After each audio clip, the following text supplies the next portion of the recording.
A seguir, assista ao programa Money Report, com assuntos que importam para você e para a sua empresa.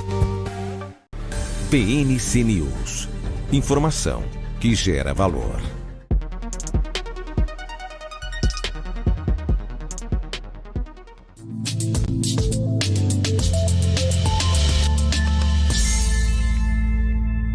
Olá, bem-vindos a mais uma edição de Money Report TV aqui na BMC News.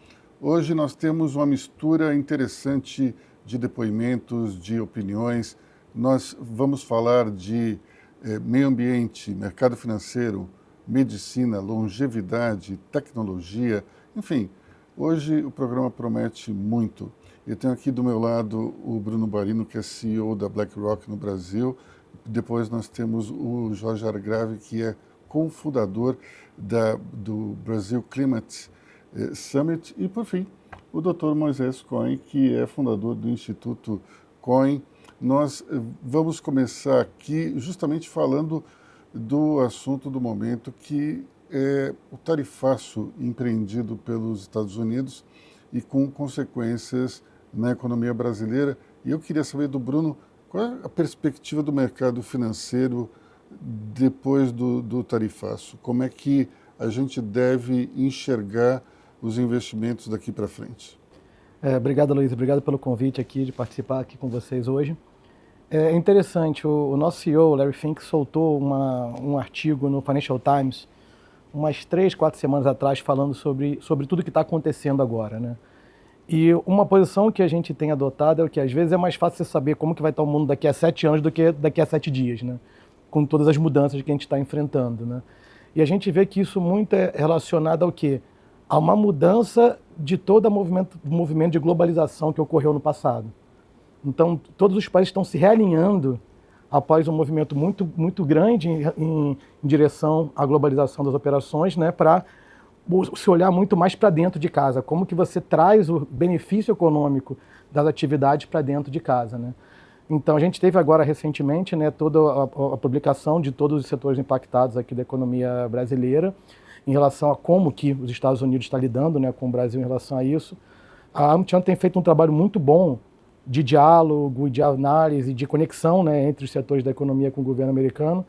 O impacto estimado deles é que todos os waivers, né, tudo que ficou excluído, fica mais ou menos na faixa de 43% das exportações brasileiras para lá. Então, com impacto que pode ficar de PIB brasileiro de 0,2 a 0,4. Né? Eu acho que é importante a gente pensar sempre do lado positivo das coisas, né? Como que você aproveita, né, o que está acontecendo e transforma isso numa oportunidade. Né? Então, a gente deveria estar olhando para isso aqui, como que a gente cria mais vantagem competitiva para o Brasil nesse cenário, como que você se conecta com outros países que podem ser consumidores do nosso mercado para ter mais competitividade ao longo da cadeia.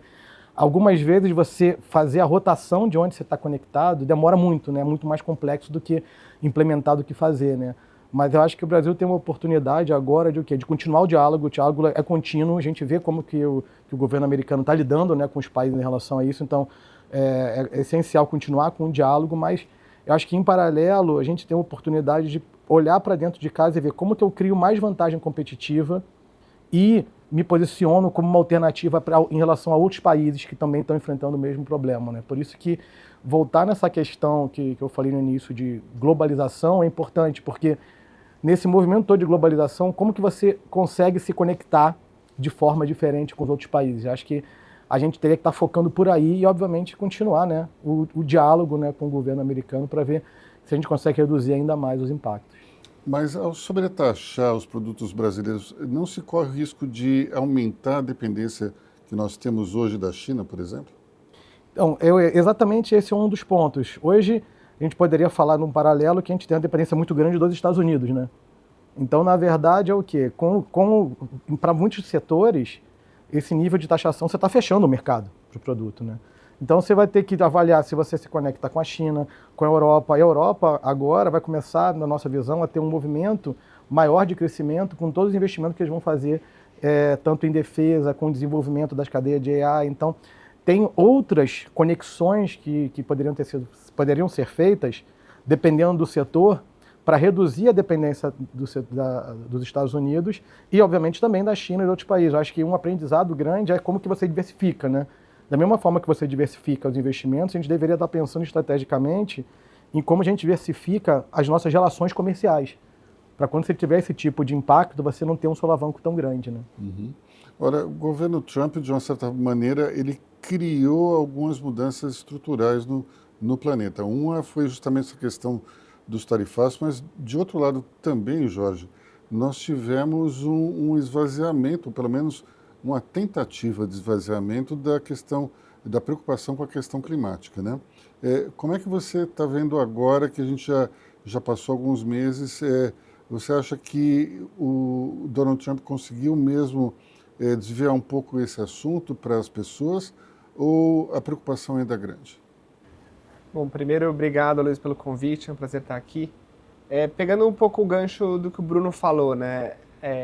A perspectiva do clima, primeiro, acho que hoje ela é mais real, mais concreta do que 5, 10 anos atrás, porque os eventos climáticos extremos estão acontecendo, né? A gente pega aqui a inundação agora no Texas, né, num dos lugares onde se produz mais petróleo no mundo, e tem um certo ceticismo em relação ao tema, acontece um evento climático extremo e isso, obviamente, toca o coração das pessoas, que muitas vezes para além do racional, quando toca o coração, talvez é a hora que as pessoas olham para aquele problema e se tocam que aquilo é real. Então, acho que não dá mais para negar que o problema é real. E, por outro lado, quando você olha no longo prazo, acho que a tendência está dada, né? O mundo, as previsões dos cientistas são muito claras em dizer que se a gente continuar no nosso padrão de emissões, a gente vai chegar em 2050 num mundo 4, 5 graus mais quente. E acho que ninguém consegue se imaginar numa cidade, né, olhando para o próprio umbigo, né, morar em uma São Paulo 5 graus mais quente, ou morar numa Nova York 5 graus mais quente, é obviamente inimaginável para todo mundo. Então, quando você olha a longo prazo, eu acho que é inequívoco que o mundo vai descarbonizar a sua economia, né, porque nós como sociedade, a gente não vai se afundar nessa armadilha. Então, o mundo já passou por outros períodos de aceleração e desaceleração, né? Não dá para dizer que o Trump não tem impacto de desaceleração, obviamente tem, né? Tem um desconforto, tem um rearranjo, mas para mim é muito claro que no longo prazo a tendência está dada e esse assunto do clima saiu das mesas de sustentabilidade. Eu trabalho com o tema desde 2008, é até uma anedota, né? Eu estava olhando outro dia, achei um livro que eu escrevi com alguns coautores em 2010, né, sobre a economia do clima no Brasil. Era um livro desse tamanho e a gente achava aquilo super relevante naquela época. Olhando para trás, acho que só a gente, né, tinha um clube muito pequeno de pessoas que leu e hoje esse assunto virou mainstream, não só nos especialistas, mas na economia, na política. Então acho que a tendência de longo prazo não muda, né? Talvez mude o que vai acontecer na aceleração, desaceleração nos próximos 1, 2 anos, principalmente nos Estados Unidos, mas a tendência de longo prazo para mim é muito clara e o mundo está transicionando já para uma economia de baixo carbono. Os críticos ao chamado ambientalismo, eles de uma certa forma usam as previsões muito catastrofistas que foram feitas no passado como uma forma de tentar desacreditar justamente a preocupação com o futuro do planeta. Você não acha que houve algum exagero lá atrás? Acho que tem dois lados, dá para olhar essa questão por dois lados, né? Por um lado, os fatos estão mostrando que as previsões de catástrofes que estavam sendo feitas, elas eram mais conservadoras do que está acontecendo. Então a realidade está pior do que se previa 10 anos atrás do ponto de vista climático. Mas eu também não gosto de catastrofismo e não gosto de olhar essa questão pelo lado da catástrofe. Eu, como economista, sempre eu gosto de olhar pelo lado da economia e das decisões pragmáticas, né? Então, acho que hoje o debate está muito mais produtivo. Então, quando passa, eu estou olhando aqui para o Bruno, que a BlackRock tem sido há muito tempo, né, uma instituição importante em trazer esse assunto para o mainstream, e ao olhar isso como uma oportunidade econômica importante. Qualquer transição, qualquer revolução, ela gera ganhadores e perdedores, né? E eu acho que como eu falei,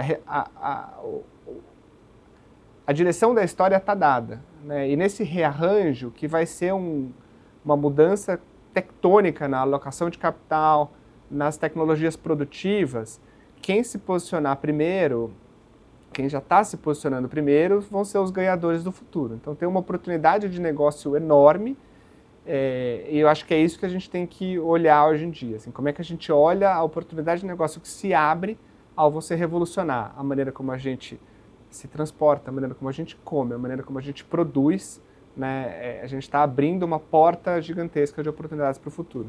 Especialmente porque isso tem tudo a ver com a nova geração, que é uma geração mais preocupada com a questão ambiental e também com outros hábitos de consumo, de investimento e tal.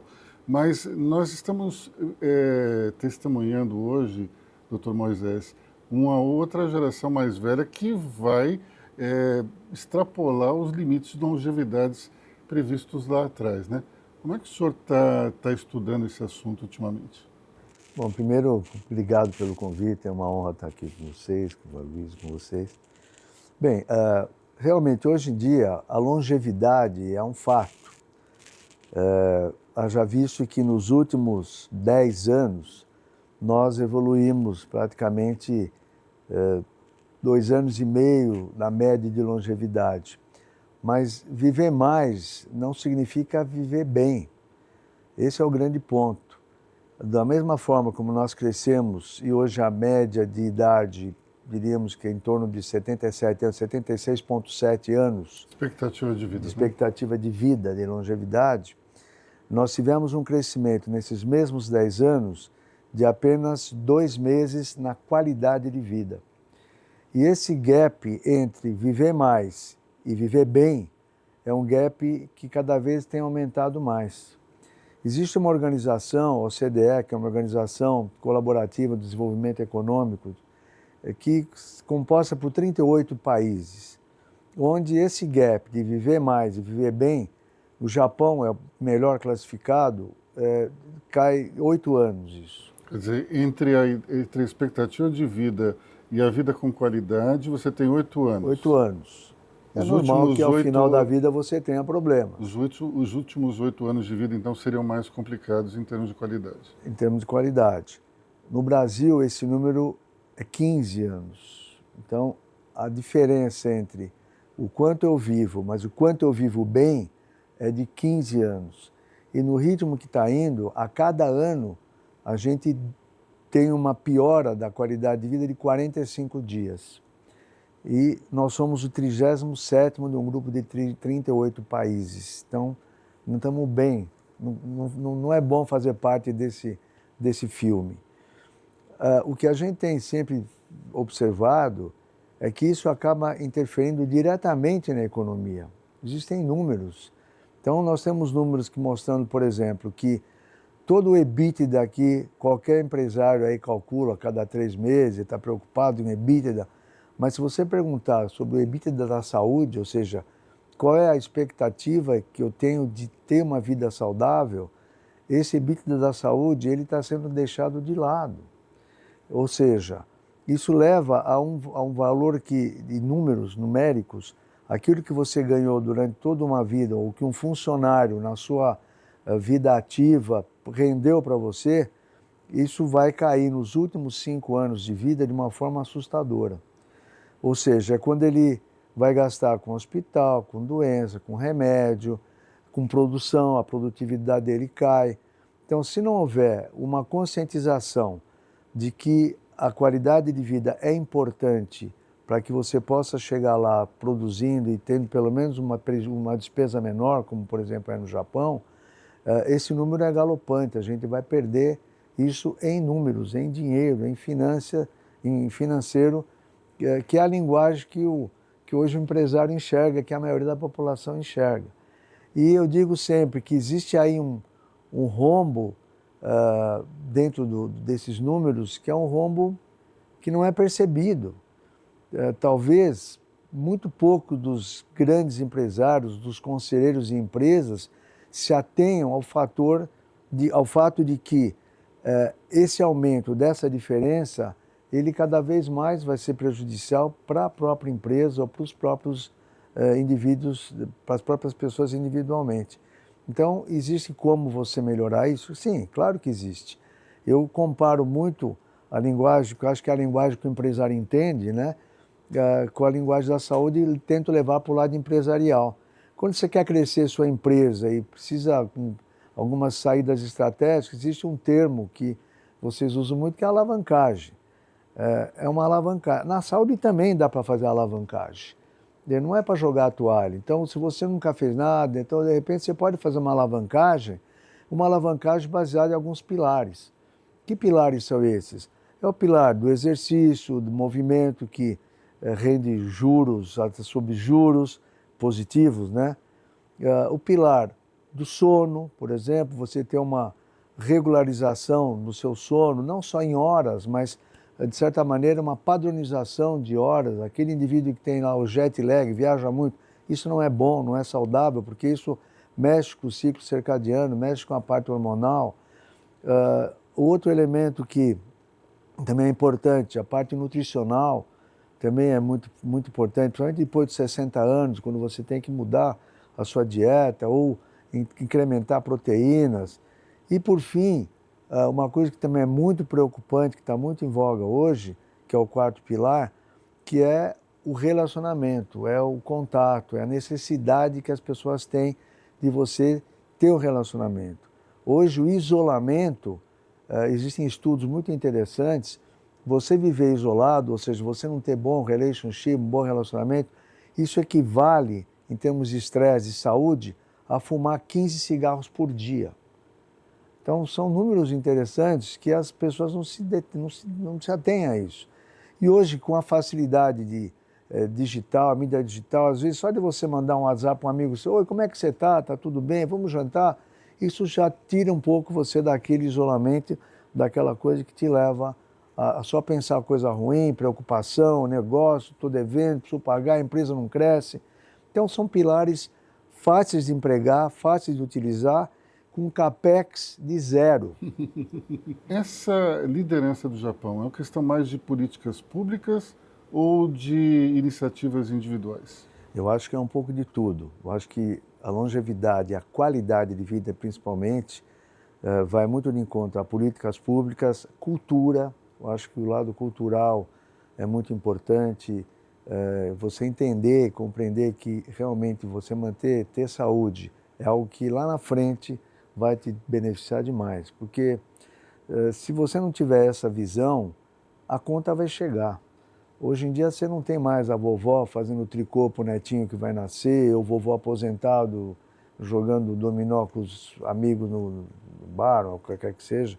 Hoje as pessoas querem viajar, querem andar, querem sair, e para isso você precisa ter joelho, precisa ter músculo, precisa ter coração que aguente subir, que aguente descer. Então, acho que tudo isso é um pacote. Eu não diria que é algo isolado, mas é um pacote onde o Japão realmente está saindo na nossa frente há muito tempo em relação a isso. Bruno, o que a longevidade muda no mercado financeiro? Que empresas acabam sendo beneficiadas por isso que o Dr. Moisés está falando? Esse é um tema muito interessante. A gente estava falando até agora há pouco, né? A BlackRock vê o quê? Que os ciclos econômicos estão se desenvolvendo de uma forma diferente. Então você não tem mais o crescimento, estabilização, a queda. A gente vê o quê? Que as economias hoje em dia estão se movendo com choques estruturais. E um dos choques estruturais é a parte demográfica. Porque as pessoas estão vivendo mais e você tem que financiar essa vida mais longa, né?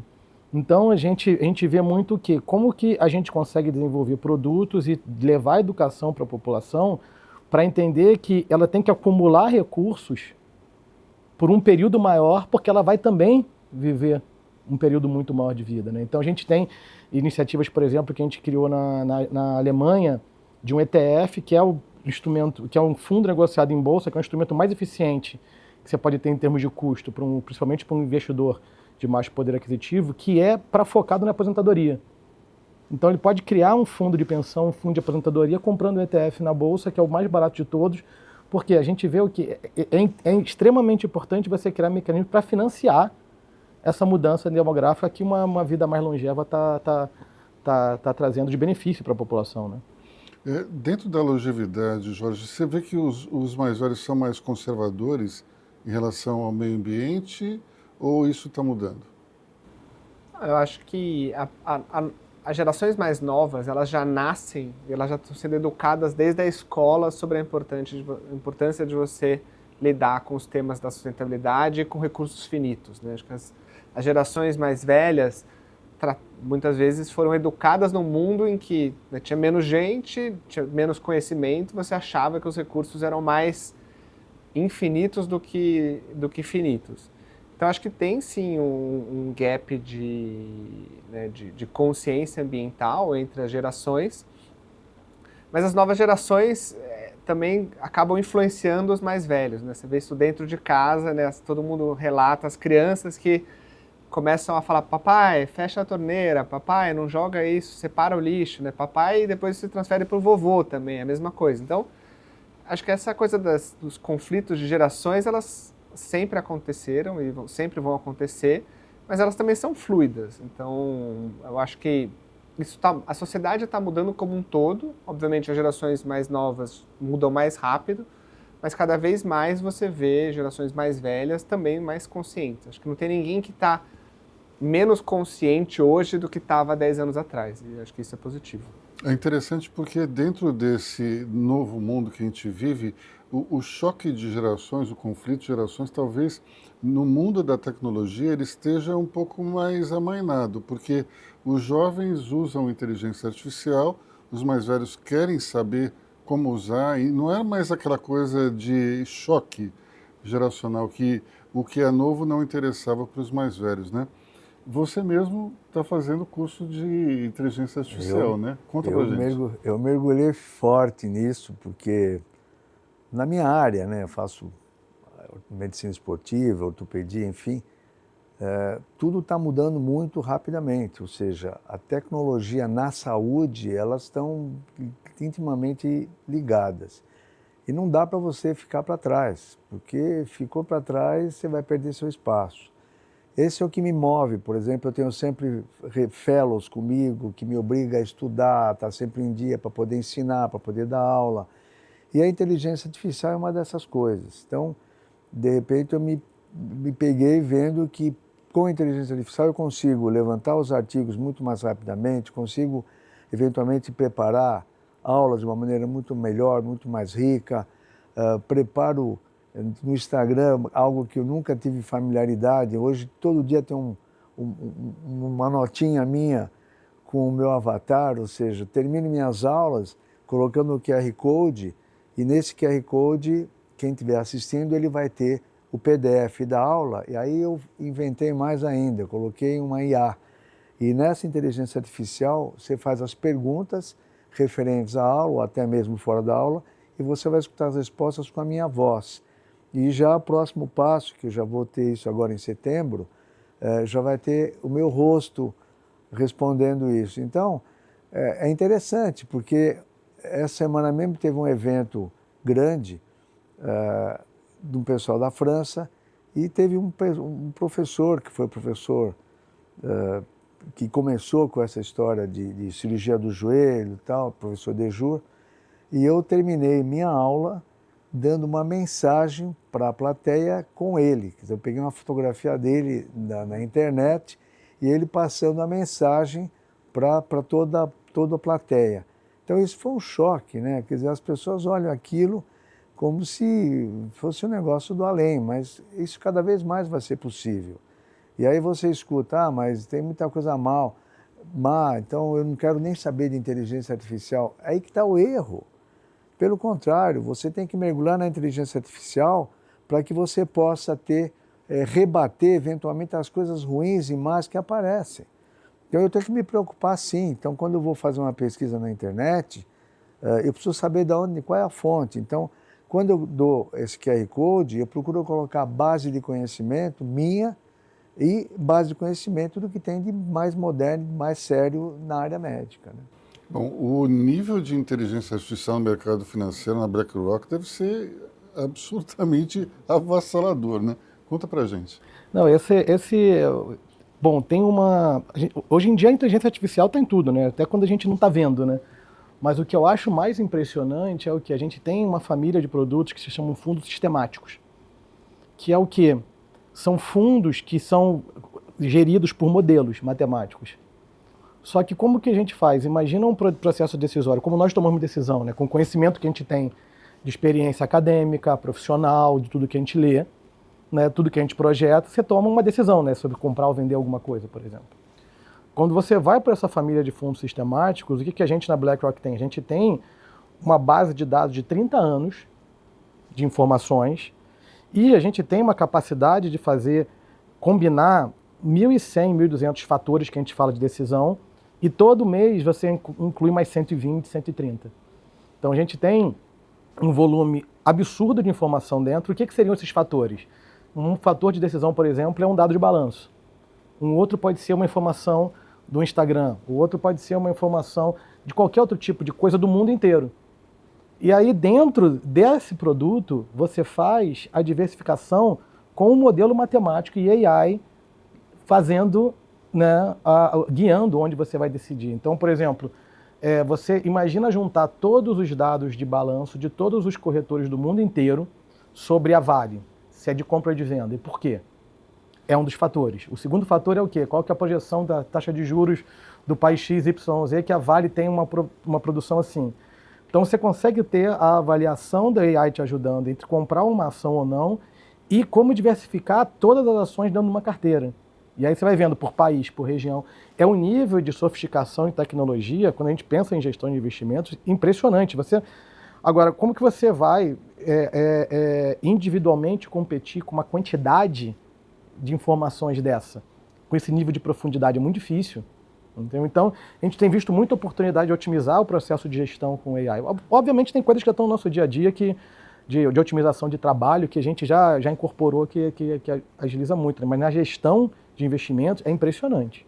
Jorge, como é que a gente usa IA para, digamos, mitigar os efeitos da mudança climática?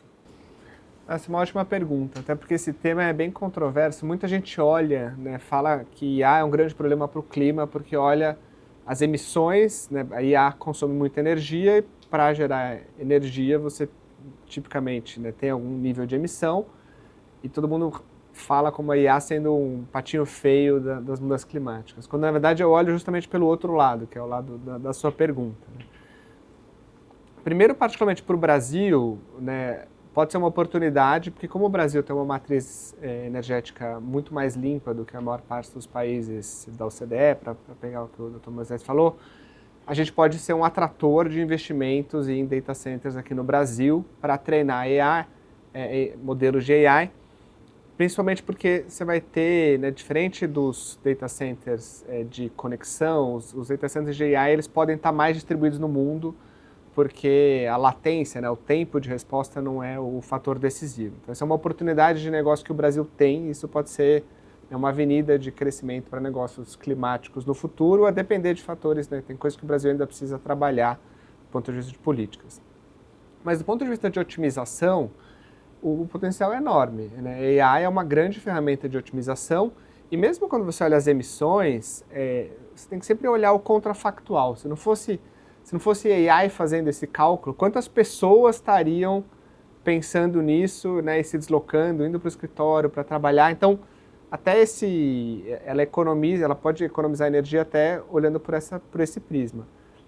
Mas quando você vai para um exemplo concreto de uma empresa, né, antigamente você fala, como é que eu vou reduzir as emissões dessa indústria de metais?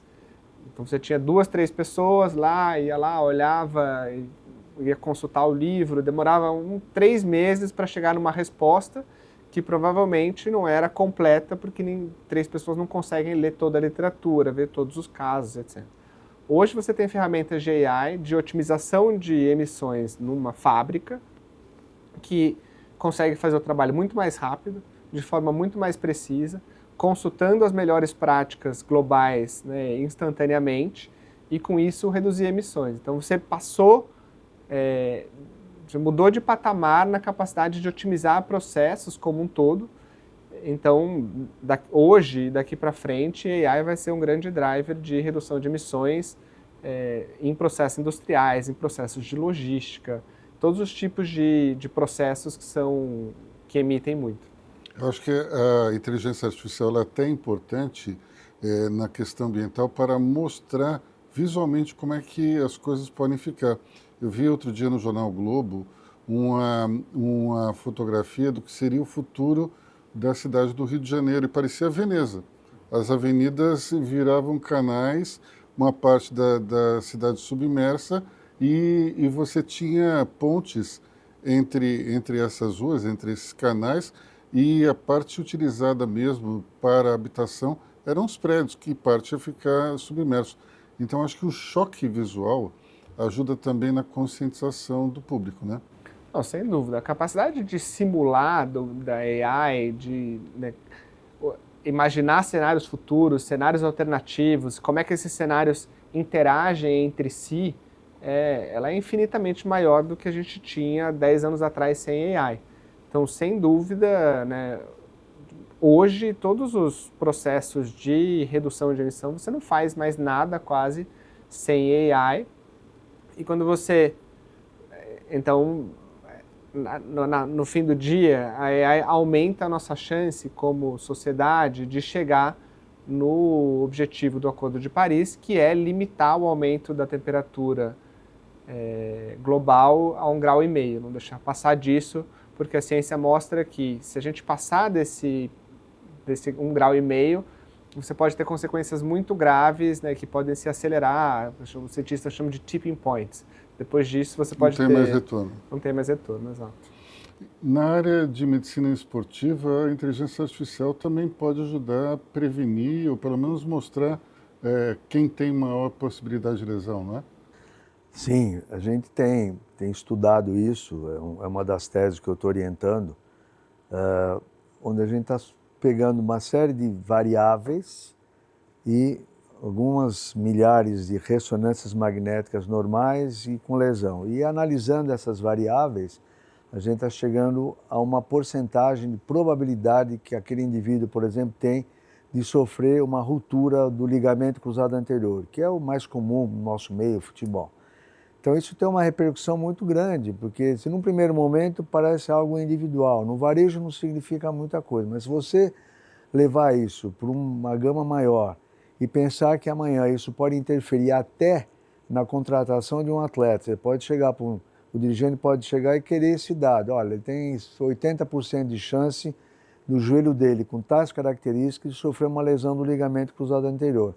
Bom, então eu não vou contratar ou eu vou contratar sabendo o risco. Então, eu acho que tem uma repercussão muito grande e eu acho que a IA, de certa forma, embora na vida, na história da vida, sempre nós tivemos esses momentos de choque, mas eu acho que esse choque de cultura e de inovação, para mim, IA está batendo até mesmo o aparecimento da internet. Eu acho que isso vai ter uma repercussão na nossa vida, no meio ambiente, na economia, na medicina, muito maior do que qualquer outra inovação. Até por conta da velocidade galopante com que isso acontece. Se nós nos darmos conta de que, por exemplo, a televisão, quando apareceu, ela levou 70 e tantos anos para atingir 50 milhões de pessoas. O rádio levou 38 anos para atingir 50 milhões de pessoas. Se você pegar, por exemplo, um desses brinquedos de criança da internet, levou 15 dias para você atingir 50 milhões de pessoas. Então, é muito rápido tudo isso tem acontecido e a inteligência artificial, para mim, é um choque de cultura muito maior do que, por exemplo, eu vivi fax. Minhas filhas não sabem o que é fax, mas a primeira vez que eu vi um papel desenrolando ali, vindo comunicado dos Estados Unidos, de um médico amigo meu, e ele escreve tudo escrito ali, para mim aquilo foi algo impressionante que eu não esqueço nunca. Mas se eu vou comentar isso no meio de jovens hoje, você é antigo, então eu prefiro ficar quieto e falar de inteligência artificial. A gente conversava um pouco antes da gravação que o Waze tinha a propriedade, eventualmente, de criar um novo congestionamento quando indicava todo mundo para fazer um novo caminho, né? No mercado financeiro, a inteligência artificial não pode gerar algum tipo de distorção, já que todo mundo vai, por exemplo, querer comprar a mesma ação? Acho que depende muito de como você se desenvolve seus modelos e qual a quantidade de dados e o volume de dados e o volume de dados que você tem capacidade de processar. Então eu vejo muito isso dentro da BlackRock hoje. Como nós temos uma base de ativos gigantesca e um alcance global, é uma vantagem competitiva muito grande, porque a gente está falando de um data lake de 30 anos com mais de 12 trilhões de dólares de ativos e um alcance global. Então você vai começar, na minha opinião, a ter vantagens competitivas com alguns participantes de mercado, exatamente por isso. Como que você desenvolve seus modelos de tomada de decisão? Que nível de sofisticação você traz para o seu modelo? Qual é a quantidade e qualidade de dados que você consome? Então, eu acho que vai por ali. Eu acho que vai começar a criar mais dificuldade para quem não tem acesso a esse tipo de coisa competir. E a pergunta também é muito importante, né? O que você pergunta para a inteligência artificial talvez seja mais importante do que a resposta. Exatamente. Né? Mas aí tudo entra, na minha opinião, na questão de quão sofisticado é a estrutura que você tem para lidar, né, com essa capacidade de processamento, né, e de gestão de consumo das informações. Né? Entra tudo ali no... Você tem que ter um processo integrado para saber perguntar, saber avaliar a resposta.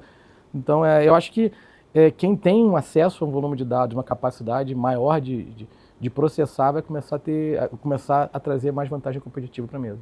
Meu caro Jorge, como é que vai ser a COP30 e o que a gente pode esperar? Vai ser o caos que todo mundo está esperando? Eu tenho que ser otimista aqui, né? Eu acho que, obviamente, tem uma série de... Não dá para negar, né? Todas as dificuldades de logística, preços de acomodação que estão acontecendo até agora. Mas até se você olhar para trás, né? A Olimpíada, acho que é um bom exemplo, né? Que você criou lá, né? Criou uma sensação de que ia ser o caos e na última hora, né? Soluções ali, soluções um pouco mais temporárias. Nesse caso, o brasileiro é imbatível, né? De conseguir dar um jeitinho e consertar as coisas. Exato. Eu tive em Davos agora em janeiro e eu estava comentando exatamente sobre isso. Lá é bem assim, você tem pouquíssimas acomodações para uma população que aparece do nada. Exato. E a minha impressão de Davos é que falta, assim, óbvio, não tenho que falar do evento como um todo, mas não tem a flexibilidade do brasileiro, né? Então, as linhas de trem, de ônibus que vão para Davos, elas são as mesmas. Ninguém coloca um ônibus extra, um trem extra, porque tem gente extra. Aqui no Brasil é exatamente o contrário. Talvez a gente não tenha capacidade de construir as infraestruturas de longo prazo, que talvez deveria ter feito, né? Mas a gente vai conseguir construir as infras de curto prazo para resolver o problema ali em loco. E eu acho que é importante, né? Então, tem um pouco dessa preparação, mas é importante olhar com um olhar otimista sobre o simbolismo do evento, né? O simbolismo do seu primeiro evento desse tipo, que no coração da floresta amazônica, que é uma parte tão importante, né? A gente costuma dizer que não existe um cenário em que o mundo se mantém dentro de 1,5 graus sem a Amazônia. Então, a Amazônia é parte relevante da solução climática, não só a sua preservação, mas o seu uso sustentável, você usar a Amazônia você usar a área para restaurar, absorver carbono da atmosfera. Então, é muito simbólico e eu acho que a responsabilidade do Brasil como um todo fazer desse evento um sucesso. E isso passa por a gente, acho que ser positivo, principalmente fora do Brasil, né, trazendo as pessoas para cá, falando sobre o simbolismo do evento, falando sobre a importância da agenda de implementação, que é a agenda do evento. A gente passou de uma época de promessas para uma agenda de implementação e o Brasil tem muito a mostrar. Então eu tenho falado fora do Brasil que as pessoas devem vir à COP sim, e além de vir à COP, elas devem passar um tempo em outros lugares do Brasil para conhecer as soluções brasileiras que podem ajudar a mudança do clima. Tanto aquelas relacionadas à floresta, né? Eu acho que todo mundo que trabalha na área deveria conhecer a floresta amazônica, porque estar dentro da floresta é uma experiência transformadora. Olhar o tamanho da floresta, o tamanho dos rios, a população, os costumes locais, como o ser humano aprendeu a conviver com a floresta, é uma coisa muito transformadora. Então eu tenho convidado as pessoas fora do país a virem, a gastar um tempo também na floresta e também a visitarem outras partes do país. Vai ter um monte de eventos no Rio, São Paulo, tem muitas tecnologias aqui nessa região relacionadas ao agro, relacionadas a tecnologias verdes, que o Brasil quer mostrar para o mundo, então acho que a gente tem que fazer essa COP, né, uma COP de Belém, mas uma COP do Brasil como um todo.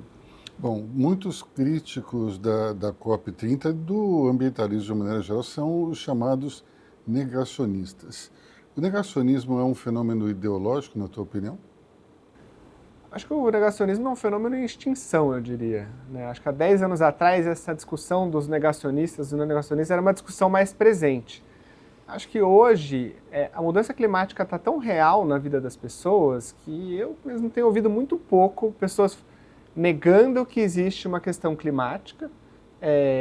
Acho que a discussão está muito mais no quem que tem que arcar com os custos, quem vai ser o primeiro a se mexer, como é que você distribui, né, o ritmo de adaptação entre os países mais desenvolvidos, os países menos desenvolvidos. Acho que a discussão mudou desse lugar do negacionismo versus o não negacionismo. Acho que agora a discussão está muito mais pragmática no como a gente lida com esse problema. Esse problema é real, ele é real para todo mundo.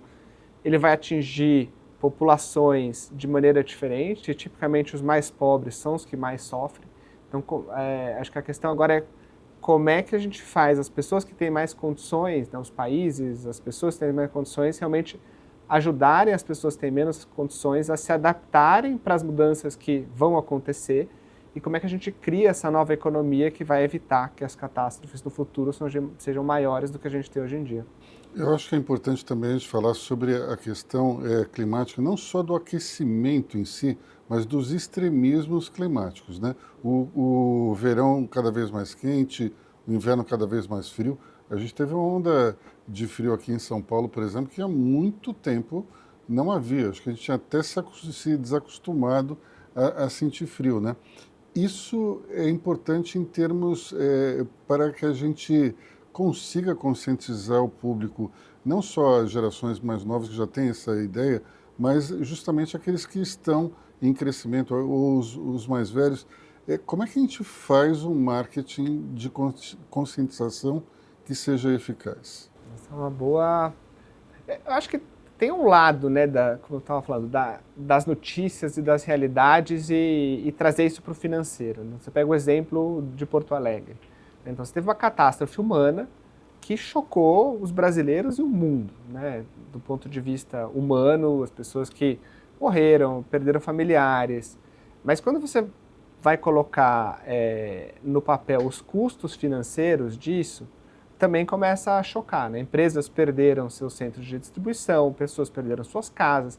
Então, você tem um custo financeiro enorme e agora você vai ter um custo de adaptação de Porto Alegre. Então você vai ter que mudar os diques, e isso é custo fiscal, é imposto que você vai ter que gerir, desviar de outros investimentos, você vai ter que investir nessa área climática. Então, acho que traduzir, acho que a realidade humana, né, choca e ajuda a conscientizar. Quando você coloca no papel os custos financeiros também ajuda, porque quem paga imposto vai sofrer com isso. Quando você olha setores econômicos, né, o Bruno pode falar mais, mas as seguradoras, por exemplo, elas estão tendo que se reinventar. E tem setores que você não consegue mais fazer um seguro, né, para fogo na Califórnia, porque o risco é tão alto que você quase que não tem mais como segurar.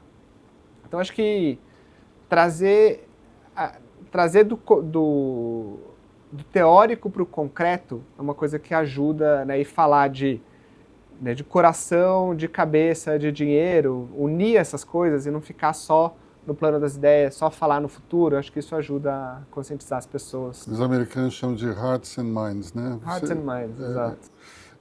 Bruno, tem como ganhar dinheiro nesse mercado verde, nesse ambientalismo? Tem. Um ponto que a gente vê que é relevante reforçar é o quê? Falando especificamente da BlackRock, a gente tem produto para todo tipo de cliente. Então a gente tem produto que o foco é só ESG, tem produto que não tem nenhum foco de ESG, tem produto que é o blended. Você consegue se adaptar e gerar retorno em todos os cenários. A questão é você ter o foco e ter a diversidade e os perfis de investimento. Um ponto que eu acho que é relevante aqui, conectando com o que ele estava falando, que é o que eu acredito, é o quê? Um dos principais drivers que a gente vê de mudança econômica é a transição para uma economia de baixo carbono. Então, isso tudo vai demandar muito investimento, não só de governo, mas também privado. Já está provado que não é possível fazer todo o investimento que precisa de infraestrutura e de transição somente com o investimento do governo. O setor privado tem que se envolver. E as oportunidades de investimento vão aparecer. Então, já tem hoje em dia muita oportunidade de investimento que combina o propósito com o retorno. Acho que no início, né, como a gente falou na evolução do mercado, no início, lá atrás, não era o caso, né? Você tinha que sacrificar um para ter o outro. Hoje em dia, não. Hoje em dia, você consegue conectar as coisas, né? E é sempre oferta e demanda. Quanto maior for a demanda e o foco, maior vai ser a diversidade de produto alternativa de investimento. Agora, doutor Moisés, quando a gente fala em aquecimento global, mudanças climáticas, isso interfere diretamente na saúde das pessoas, né? Porque muito quente, muito frio, poluição. Como é que a gente pode enxergar daqui para frente, na questão da longevidade, esse cenário que é mais caótico? Eu acho que realmente se cuidando mais, tendo consciência de que se você tiver uma boa qualidade de vida, uma boa saúde, você preventivamente, principalmente, possa evitar que essas afecções se incomodem, sem dúvida é a grande saída. Eu acho que se nós levarmos para o lado das seguradoras, como vocês citaram aí, nos últimos 15 anos de vida é onde o número de sinistro estoura, aumenta muito. 40%, 50% é onde as coisas acontecem em termos de despesa. E diferentemente do mercado financeiro, né? No mercado financeiro você tem os ativos que você compra na baixa e depois vende na alta, ou vice-versa, pode comprar em algum momento, depois recompra. Saúde não tem isso. Quer dizer, você não consegue, o ativo da saúde, que é o maior bem que nós temos, o maior ativo que nós temos é a saúde. Então, se você perde essa qualidade, você perde essa saúde, você não vai conseguir recomprar, é um ativo que você não vai recomprar. Quer dizer, pode até recomprar, mas sempre na baixa, ou seja, sempre piorando, sempre perdendo. Então, eu acho que é uma analogia muito interessante com o mercado financeiro, que é fácil das pessoas entenderem, e a importância que tem de você poder realmente, preventivamente se cuidar, usar os 4 pilares, para tentar que essa saúde lá na frente, nos seus últimos 15 ou nos últimos 5 anos de vida, possa não te dar tanta dor de cabeça individualmente ou em níveis mais profissionais também. É muito importante ter essa tomada de consciência, porque a perda da saúde é um processo silencioso. Você não percebe o que está acontecendo. O seu corpo ele vai perdendo a capacidade de gerir a própria saúde de uma maneira silenciosa, né? Exatamente. Como eu digo, se você levar isso para o lado financeiro de novo, é um rombo financeiro silencioso que você está tendo na tua empresa, no teu dia a dia, na tua família. Então, eu acho que é muito diferente de você chegar aqui e falar, olha, você tem que fazer exercício, tem que fazer não sei o quê. Todo mundo sabe que isso é um fato. Hoje eu prefiro atacar isso muito mais pela da conscientização, dando fatos, dando números, para que a pessoa se enxergue e realmente tome consciência. Eu, por exemplo, sou vítima disso. Eu sempre adorei jogar futebol, a partir do momento em que machuquei o joelho, operei o joelho, já consegui render menos, então você vai deixando de lado. Um dia minha filha, tenho 2 filhas que as 2 são médicas, chegou em casa e falou, pai, te matriculei no Pilates, começa terça-feira às 7 horas da manhã. Vai lá experimentar. E é assim que as coisas acontecem. Então, eu fui lá, gostei, estou fazendo, enfim, não é aquela coisa que tem que ser obrigação, você tem que enxergar que é uma necessidade, porque a conta vai chegar. Olha, a gente está chegando ao final do programa, mas depois de ouvir o que vocês falaram aqui, acho que tem um ponto interessante que une os 3 mercados que a gente falou, que é o comedimento. Se você for ambicioso demais, você vai perder dinheiro. Se você emitir carbono até dizer chega, você vai causar um dano ambiental irreversível. E se você viver a vida como se não houvesse amanhã, comendo de tudo e não se cuidando, você vai morrer mais rápido. Então, eu acho que, no final das contas, a grande lição que a gente tira é que é importante ser comedido e ter essa preocupação com o dia de amanhã, né? Então, Bruno, Jorge, Dr. Moisés, agradeço muito a participação de vocês aqui e a gente vai estar de volta na próxima quinta-feira aqui na BMC News.